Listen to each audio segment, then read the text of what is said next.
Definite integration हम लोगों ने पढ़ना स्टार्ट किया। डेफिनेट इंटीग्रेशन की कुछ प्रॉपर्टीज हम लोगों ने न्यूटन लेबनीज फार्मूला अभी तक पढ़ा है। न्यूटन लेबनीज फार्मूला ये बताता है कि पहले इनडेफिनेट इंटीग्रेशन करिए, फिर अपर लिमिट और लोअर लिमिट निकाल लेते हैं।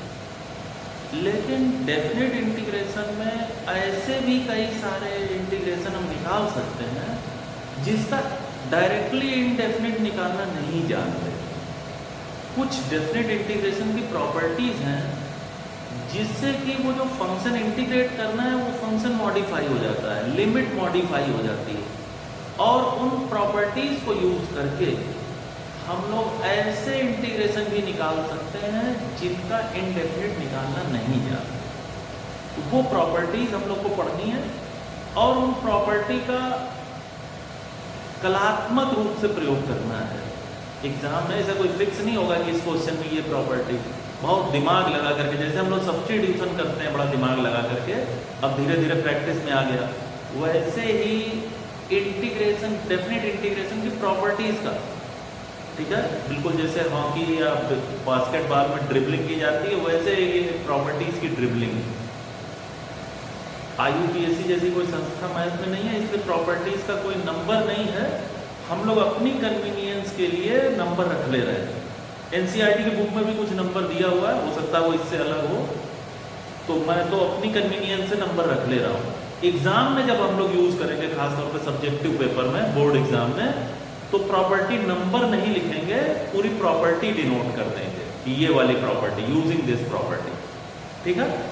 या अगर नंबर डालना भी होगा, जल्दबाजी में कभी टाइम नहीं है और नंबर डालना है, तो फिर जो हम लोग एग्जाम, वो जो NCERT बुक में जो है वो नंबर यूज करेंगे। अब मुझे नहीं याद है, मैं तो ऐसे ही पढ़ा रहा हूँ, ठीक है। मैं थोड़ा अलग तरीके से भी पढ़ा रहा हूँ ताकि प्रॉपर्टी को, क्योंकि मेरा टारगेट ये नहीं है कि प्रॉपर्टी याद हो जाए, मेरा टारगेट है प्रॉपर्टी का आप इस्तेमाल सीखें, ठीक है। तो देखिए ध्यान से, सबसे पहली प्रॉपर्टी है, मैं P1 नाम से इसको लिखता हूं, कि कोई इंटीग्रेशन है A to B fx/dx, तो हम लोग के पास ये स्वतंत्रता है कि हम लोग इसको ब्रेक कर सकें, A to C fx/dx,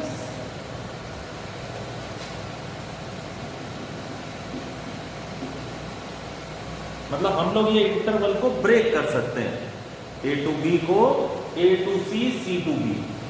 जैसे 1 से लेकर 5 तक इंटीग्रेट करना है तो 1 से 3, 3 से 5, ऐसा कोई जरूरी नहीं कि बीचों बीच में ही करें, 1 से 4, 4 से 5, और हम लोग आगे भी जा सकते हैं, 1 से 12, 12 से 5, ऐसा भी हम लोग कर सकते हैं।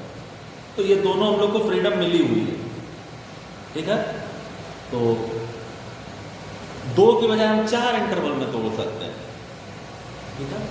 अच्छा, इसी प्रॉपर्टी का ही फर्स्ट प्रॉपर्टी में ही इसके 2 और पार्ट हैं, वो सब मिला करके मैं फर्स्ट ही बोल रहा हूं।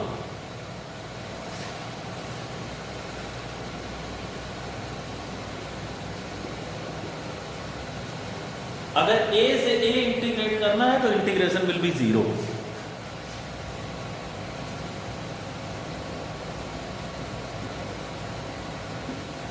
और न्यूटन लेबनीज फार्मूले से इनका प्रूफ बड़ी आसानी से समझा जा सकता है कि जब हम यहाँ पे अपर लिमिट रखेंगे, लोअर लिमिट रखेंगे, यहाँ अपर रखेंगे, लोअर रखेंगे, तो ये C वाली लिमिट कट जाएगी, B वाली लिमिट माइनस A वाली लिमिट आएगी। उसी तरीके से यहाँ पे ऊपर नीचे दोनों जगह A की लिमिट रखेंगे तो 0 आ जाएगा।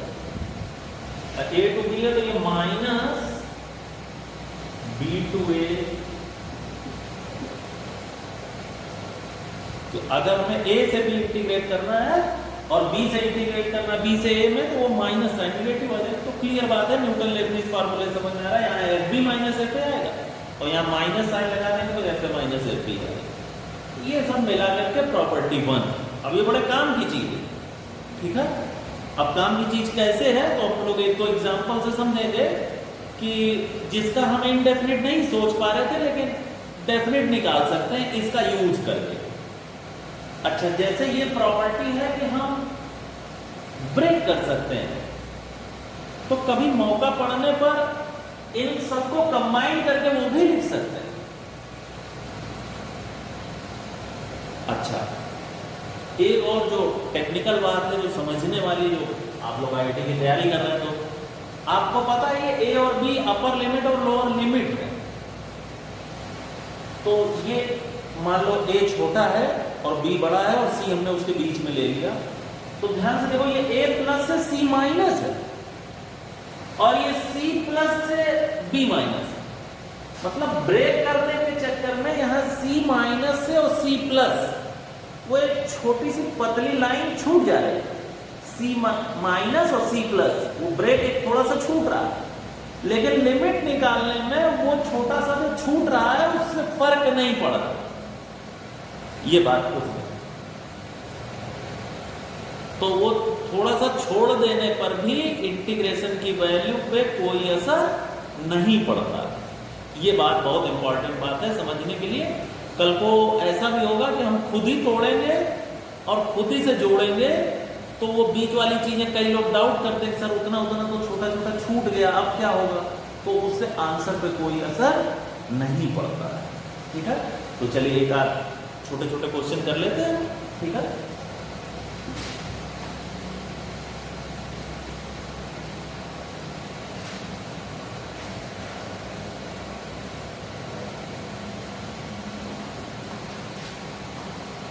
जैसे उदाहरण के लिए 1 से 5 ग्रेटेस्ट इंटीजर ऑफ x,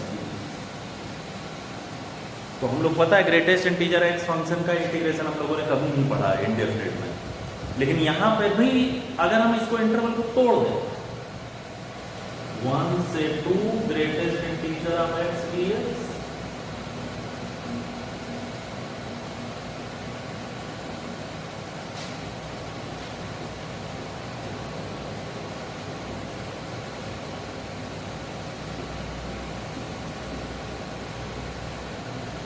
अब आप ध्यान से देखें तो ये 1 प्लस से 2 माइनस है और इस पूरे इंटरवल में ग्रेटेस्ट इंटीजर x की वैल्यू 1 रहेगी।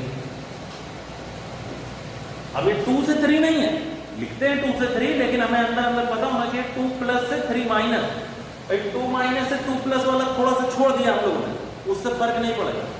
तो ये बन जाएगा 2dx, 3 से 4 3dx, 4 से 5 5dx, और इस प्रकार से हम लोग इंटीग्रेट करेंगे तो x 1 से 2 2x,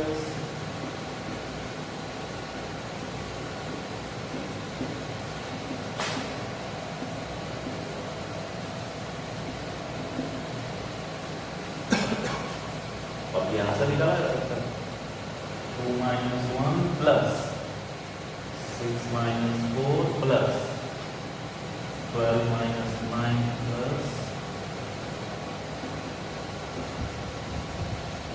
तो 1 2 3 4 इन सबको ऐड कर देंगे तो आंसर मिलेगी।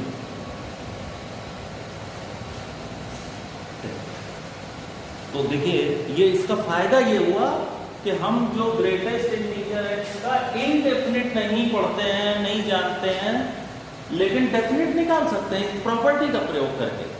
अगर इकट्ठा 1 से 5 निकालना होता तो ग्रेटेस्ट इंटीजर x का नहीं निकाल पाते, क्योंकि हम इसको ब्रेक कर पाए इसलिए ऐसा कर पाए। ठीक है, चलिए तो ये जैसे प्रॉपर्टी 1 हो गई। एक दो और छोटे छोटे क्वेश्चन हम लोग करते हैं।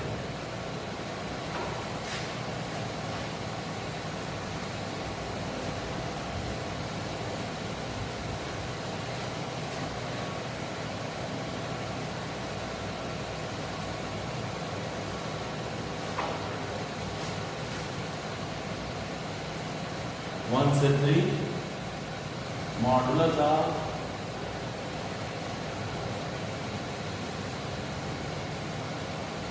2x minus 3।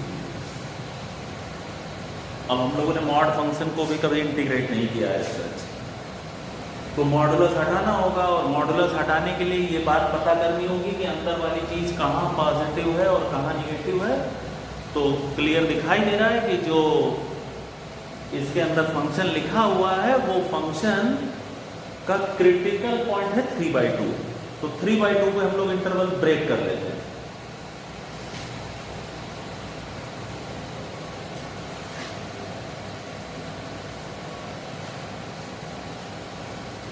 ठीक है।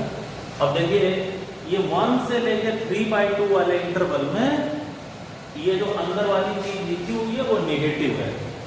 तो नेगेटिव का हम लोग को पता है कि मॉडुलस ओपन करते हैं तो एक और एक्स्ट्रा माइनस साइन लगा देते हैं, तो ये बन जाएगा 3 - 2x dx और यहां पर बन जाएगा, ठीक है। और इसको हम लोग इंटीग्रेट कर सकते हैं, फाइनल आंसर निकाल सकते हैं, ठीक है। तो मैं इसको छोड़ दे रहा हूँ, आप लोग इसको जब वीडियो देखिए तो इसको वीडियो पॉज करके और ये फाइनल आंसर निकालिए, ठीक है। जिनसे नहीं होगा या आंसर कंफर्म करना होगा तो बाद में मुझसे कंफर्म कर सकते हैं।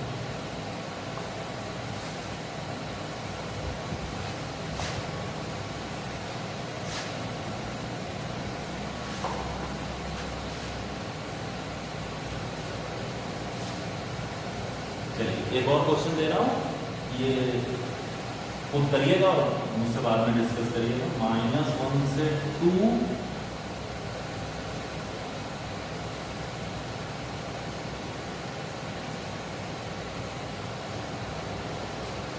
ठीक है, 3x - 4/5, ठीक है, इसका ग्रेटेस्ट इंटीजर है। तो ये क्वेश्चन खुद करिएगा और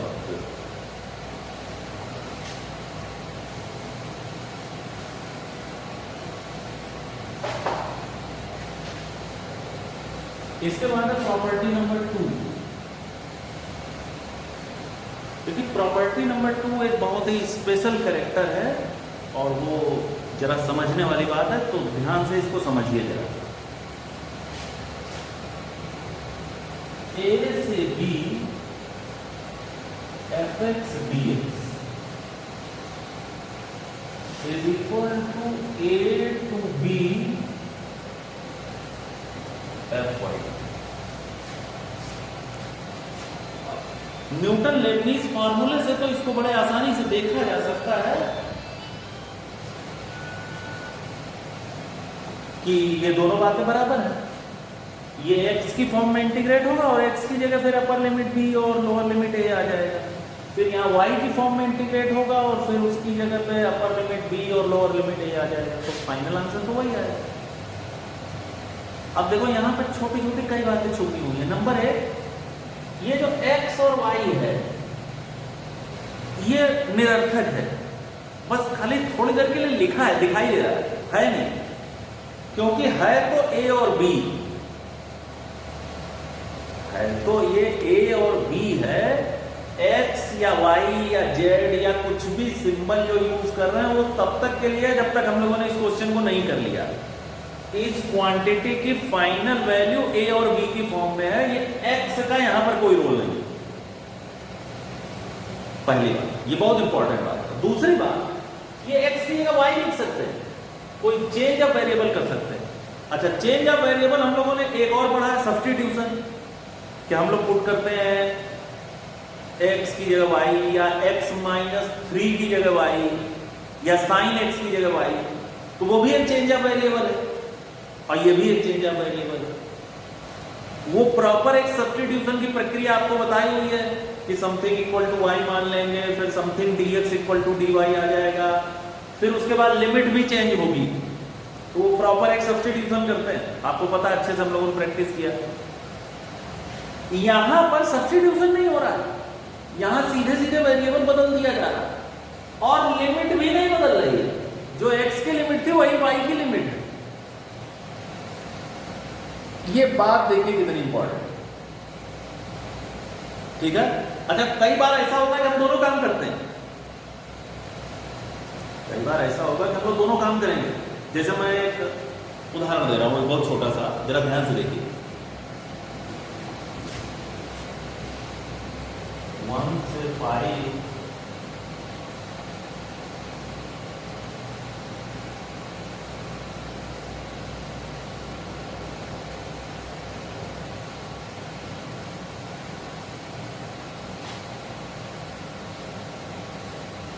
मान लीजिए क्वेश्चन है, तो हम लोग क्या सब्स्टिट्यूशन करते हैं?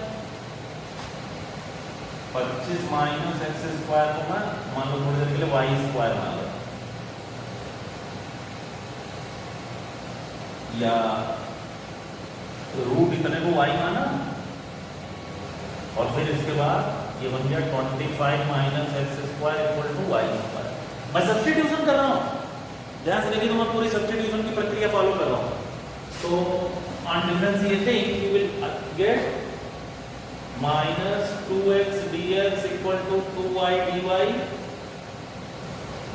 तो ये 2 2 कैंसिल हो गया। अब after this I will put x, value of x and y, x equal to 1, this implies y equal to root 24 and x equal to 5 implies y equal to 0. So this integration will convert into, ये हो जाएगा 0, ये हो जाएगा root 24 और x dx जो लिखा हुआ है उसकी जगह आ जाएगा माइनस वाई डी वाई और ये वाली चीज हो गई y। ध्यान से देखो, ये मैंने सब्स्टिट्यूशन की पूरी प्रक्रिया फॉलो कर दी। और अब मेरा मन है प्रॉपर्टी 2 लगा दे, तो प्रॉपर्टी 2 लगा दे। तो ध्यान से देखो, ये तो y जो है ये निरर्थक क्वांटिटी है तब तक के लिए जब तक लिमिट नहीं लग रही है। अब मुझे y देखने में नहीं अच्छा लग रहा है, अब y देखने में नहीं अच्छा लग रहा है तो मैं इसकी जगह x लिख सकता हूं, z लिख सकता हूं, कुछ भी लिख सकता हूं। मान लो मैं x ही लिखने का निर्णय कर लूं तो मुझे x लिखने की स्वतंत्रता है और मैं इस पूरी चीज को लिखूंगा प्रॉपर्टी 1 लगा करके इसका साइन भी चेंज कर सकता हूं, ठीक है। ये माइनस साइन खत्म हो जाएगा, ये बन जाएगा 0 टू रूट 24। ये प्रॉपर्टी 1 की बात वो अलग है। फिर ये बन जाएगा एक्स स्क्वायर dx। ध्यान से देखो, मतलब यहां पे मैंने y को रिप्लेस कर दिया x से। अब देखो मतलब कितनी चीटिंग करने की हम लोग को स्वतंत्रता दी गई है। अभी 5 सेकंड पहले y इसके बराबर था और इसके हिसाब से हमने सब्स्टिट्यूशन किया और ठीक 5 सेकंड बाद हम y को x से रिप्लेस कर रहे हैं। यानी अगर ध्यान से देखा जाए तो यहां से यहां जाने में रूट 25 माइनस एक्स स्क्वायर को हम लोगों ने x से रिप्लेस कर दिया, ठीक है। तो इस चीज को डायरेक्टली न देखिए, डायरेक्टली देखना मुश्किल काम है, लेकिन आप इसको 2 स्टेप में देखिए कि हमने सब्स्टिट्यूशन भी किया तो y की जगह कोई और चीज थी और फिर एकाएक प्रॉपर्टी 2 लगाने का मन किया। प्रॉपर्टी 2 लगाने में तो कुछ करना ही नहीं है, ना लिमिट चेंज करनी है ना कुछ भी करना है, बस सीधे सीधे y की जगह x लिख देना है। तो देखो ये क्वेश्चन, ये इतना कॉम्प्लिकेटेड क्वेश्चन वो इसमें कन्वर्ट हो रहा था और इसकी जगह हम ये भी लिख सकते हैं। तो इस प्रकार की एक फ्रीडम प्रॉपर्टी 2 देता है कि हम y में सब्स्टिट्यूशन करें फिर y की जगह x लिख लें और इसका कई बार हम लोग को फायदा मिलता है। जैसे अभी आगे की प्रॉपर्टीज में हम लोग पढ़ेंगे, कई बार ऐसा होता है कि इसको जैसे 2 पार्ट में हमने ब्रेक किया, एक में x छोड़ दिया और एक में सब्स्टिट्यूशन किया। अब सब्स्टिट्यूशन किया तो वहां y आ गया। अब लगता है तो दोनों अलग अलग हैं, लेकिन अगर हम उस y को x लिख दें प्रॉपर्टी 2 का इस्तेमाल करके तो इन दोनों में दोनों जगह पे x आ गया और दोनों जगह पे x आ गया तो हम लोग इन दोनों को ऐड कर सकते हैं अगर लिमिट सेम है तो। ये एक बहुत इंपॉर्टेंट बात है, ठीक है। तो प्रॉपर्टी 2 इसको बिल्कुल दिमाग में बैठाइए कि यहां पर x जो है वो निरर्थक है। अच्छा, निरर्थक वाली बात पे भी देखो एक एग्जांपल बताते हैं कि ये तो दिख ही रहा है सबको कि ये x बस थोड़ी देर के लिए जब तक क्वेश्चन सॉल्व नहीं हो गया, लेकिन ये x क्यों फालतू का x है ये बता रहा है। एक देखो एग्जांपल हो, और आप लोगों ने फिजिक्स में ऐसा किया होगा क्वेश्चन, कई बार ऐसी सिचुएशन आती है कि हम जो लिमिट लगा रहे हैं x की वैल्यू 0 से लेके x तक जा रही है। ऐसे सीक्वेंशियल सीरीज में भी क्वेश्चन करते हैं कि n टर्म्स जोड़ने हैं तो सिग्मा tn लिख रहे हैं और n की वैल्यू 1 से n तक जाती है। फिजिक्स में t को 0 से t तक इंटीग्रेट करते हैं। तो मान लो कभी ऐसा कोई क्वेश्चन है fx dx या कुछ भी यहां पे लिखा है sin x dx और 0 से x इंटीग्रेशन हो रहा है, तो कंफर्म बात है कि फाइनली जो है वो x का फंक्शन आएगा जब 0 से x लिमिट लगा दी जाएगी, x की जगह 0, x की जगह x। अब ध्यान से देखिए आप, यहां पर मान लीजिए मैं f π/2 की वैल्यू निकालना चाहता हूं, तो बड़ी आसान चीज है, x की जगह π/2 रख दें। fx दिया है, f π/2 पूछा जा रहा है, तो x की जगह π/2 रख दें। तो लेकिन अगर ऐसा करना हो तो ये सबको बहुत स्पष्ट तरीके से दिखाई दे रहा है कि ये 0 से π/2 लिखेंगे, ये वाले जो x हैं इनकी जगह π/2 लिखने का कोई मतलब नहीं। sin π/2 तो कांस्टेंट हो जाएगा और d π/2 तो 0 होता है, π/2 में तो कितना चेंज कर सकते हैं, ठीक है। तो ये अंदर वाला जो है इसको sin x dx से रहने देंगे, क्योंकि ध्यान से देखिए ये जो fx है ये इस ऊपर वाली लिमिट x पर डिपेंड कर रहा है, ये असली x है। ये जो अंदर x लिखा हुआ है ये तो नकली है, थोड़ी देर के लिए है, ये असली x नहीं है। ये जो fx है वो ये ऊपर वाली लिमिट पर डिपेंड कर रहा है।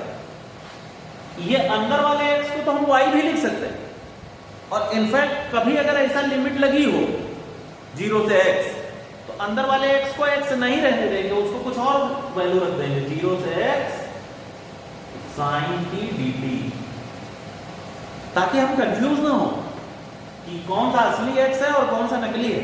नकली वाले को कोई और नाम दे देंगे। तो ये जो अंदर x लिखा जाता है, यहाँ पर y लिखा जाता है, ये सब निरर्थक है, थोड़ी देर के लिए है, बस एक सिंबल है, कुछ भी सिंबल चाहे तो रखें, ठीक है। तो ये प्रॉपर्टी 2 एक्सट्रीमली इंपॉर्टेंट प्रॉपर्टी, ठीक है। चलिए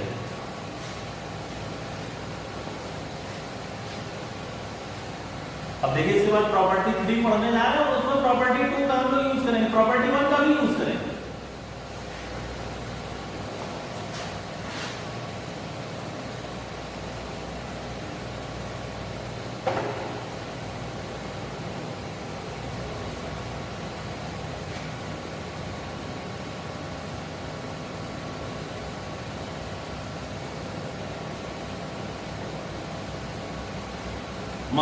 -a to a fx dx, कभी ऐसी लिमिट हो -a से -1 से 1, -2 से 2, -π/2 से +π/2, -π से π, तो इसको हम लोग लिख सकते हैं 0 to a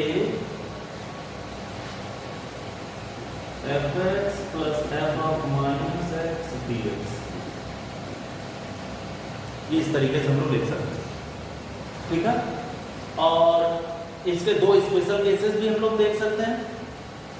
एक स्पेशल केस कि f is even function, even function में ये fx और f ऑफ -x बराबर होते हैं, तो ये जो इंटीग्रेशन है वो बन जाएगा 0 to a 2fx dx, और f इज ऑड फंक्शन, तो ये हो जाएगा 0।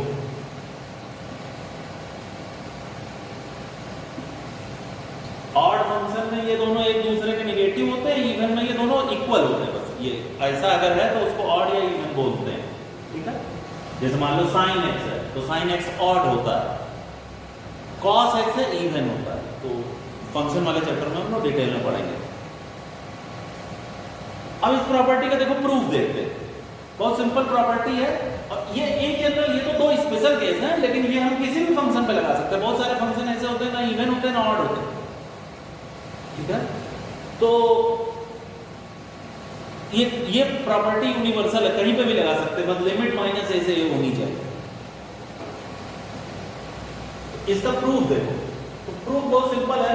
पहले प्रॉपर्टी 1 से इस लिमिट को हम लोग ब्रेक कर लेते हैं, तो लिमिट इसको ब्रेक कर लेंगे तो देखो बन जाएगा -a से 0, इसको मैं i मान ले रहा हूं, i equal to this plus 0 से a fx dx। अब ध्यान से देखो 0 से a fx dx तो यहां दिख ही रहा है, ये -a से 0 वाला जो पोर्शन है। अब मैं केवल इसमें सब्स्टिट्यूशन कर रहा हूं, let x equal to -y, ये मैं सब्स्टिट्यूशन कर रहा हूं, तो ये बन गया dx इक्वल टू -dy, और लिमिट भी x इक्वल टू माइनस है, this implies y equal to a, x equal to 0 implies y equal to 0। और जब मैं ये सब्स्टिट्यूशन करूंगा, ये वाले को मैं एज छोड़ दे रहा हूं, इसको देखो मैं चेंज कर रहा हूं, इसको मैं चेंज करूंगा तो ये क्या बन गया, a0 minus half minus fy dy minus dy आ गया। अब मैं यहां पर प्रॉपर्टी 2 का यूज कर रहा हूं, मैं कह रहा हूं ऐसा करो y की जगह वापस से x लिख लो। अब देखो ये चीटिंग हम लोग को प्रॉपर्टी 2 अलाउ कर रही है कि अभी 1 सेकंड पहले x माइनस वाई था, हमने सब्स्टिट्यूशन किया, लिमिट भी चेंज की, और 1 सेकंड बाद यहां पर y को x से रिप्लेस कर दे रहे हैं, प्रॉपर्टी 2 लगा रहे हैं। अब प्रॉपर्टी 2 लगाएंगे तो लिमिट कुछ नहीं चेंज होगी, ठीक है। तो प्रॉपर्टी 2 लगाए, लिमिट चेंज नहीं हुई, तो ये बन गया a से 0 minus f of minus x dx, और फिर प्रॉपर्टी 1 लगा करके ये माइनस साइन हटा देते हैं, तो माइनस साइन हटा देते हैं, तो ये बन जाएगा 0 से a f of minus x dx। अब जरा ध्यान से देखो इन दोनों को, ये तो एक पोर्शन था उसको छोड़ दिया, और इस पे पहले सब्स्टिट्यूशन किया, सब्स्टिट्यूशन के बाद प्रॉपर्टी 2 लगाई, फिर प्रॉपर्टी 1 लगाई, लिमिट इंटरचेंज करके माइनस साइन।